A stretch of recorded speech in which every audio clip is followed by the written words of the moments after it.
We're going to move on now. Most European countries allow abortion within term limits below fetal viability and on broad social grounds. But there are exceptions to that, especially in the so-called microstates.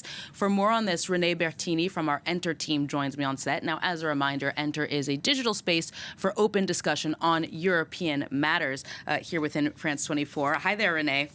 Hello, Erin. So your latest report then for Entr shows, like I mentioned, that there's still a few places in Europe where abortion is either restricted or altogether illegal. Most of them are in microstates like Andorra, Liechtenstein, and Monaco. Can you tell us more about these restrictions? Absolutely. So we traveled to a few of these microstates. We went to San Marino, which is one of the few microstates to have actually legalized abortion very recently, and to Monaco, which is still fighting for the legalization. And in Monaco, we spoke to Juliette. She's a young woman who has dedicated her life to raising awareness about the importance of legalization.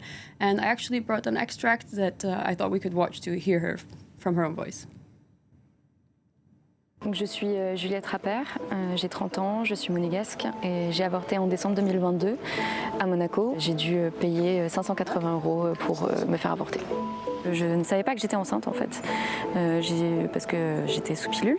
Et je suis allée voir un gynécologue pour des kystes ovariens qui m'a annoncé que en fait, j'étais enceinte. Je ne voulais absolument pas avoir d'enfant à ce moment-là. J'étais à presque un mois de grossesse, donc ça rentrait encore dans les clous pour avorter en France.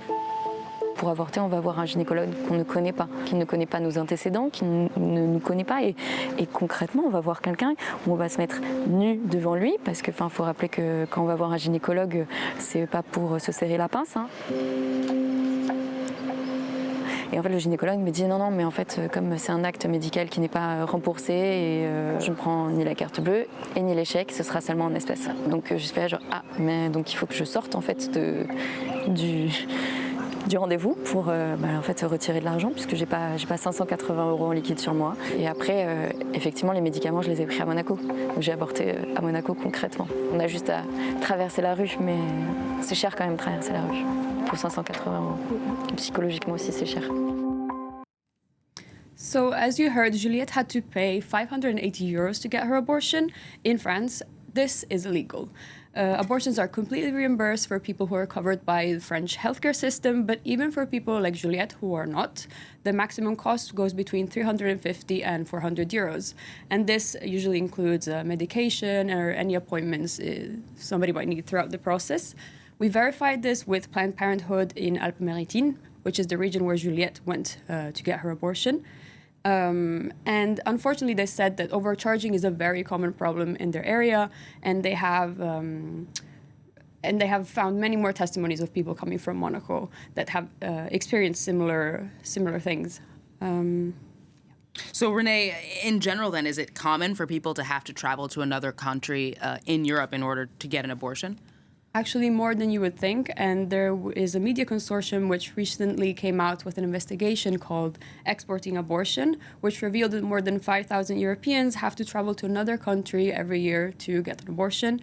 And there's many reasons for this. Some people miss the legal deadline to get an abortion in their home country, and this varies a lot between European countries. For example, in Portugal it's 10 weeks, in France it's 14, and in the Netherlands it's 24. For other people, it's because they might not get the treatment they need in their home country, or because they face major obstacles accessing it or financing it. But also in other parts of Europe, it's simply because abortion is not allowed on their territory. Abortion is strongly restricted in countries like Poland and Malta. But it's mainly microstates, as we're saying, like Andorra and Liechtenstein, that have some of the strongest opposition to terminating pregnancies. In Liechtenstein, for example, it's only allowed in cases of rape or danger to the mother or if the fetus is not viable. And it's a place where it's even illegal to inform people about abortion. And in Andorra, it's completely illegal.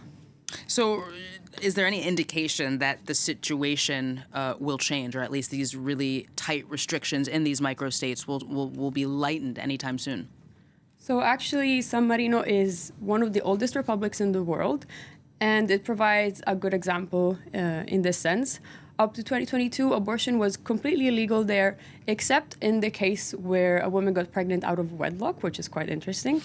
But thanks to a campaign conducted by women activists, this finally changed thanks to a popular referendum that voted in favor of legalization. And this was translated into law in 2023. Progress also seems to be happening in Monaco, where Juliette is from. In November 2024, 80% of the population voted in favor of legalization. And in May 2025, elected representatives voted in favor of a bill allowing medical professionals to carry out abortions without restrictions. Now we're on the edge of our seats waiting to see if the government will transform the bill into law, which should happen in the next 6 months. So, Renée, a lot of really good stuff in this report here.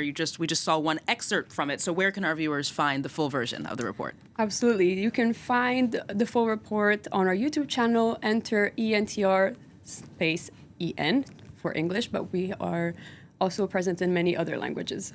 So you can go there and find this report and many others. Renée Bertini from our Entr team, thank you very much. Thank you.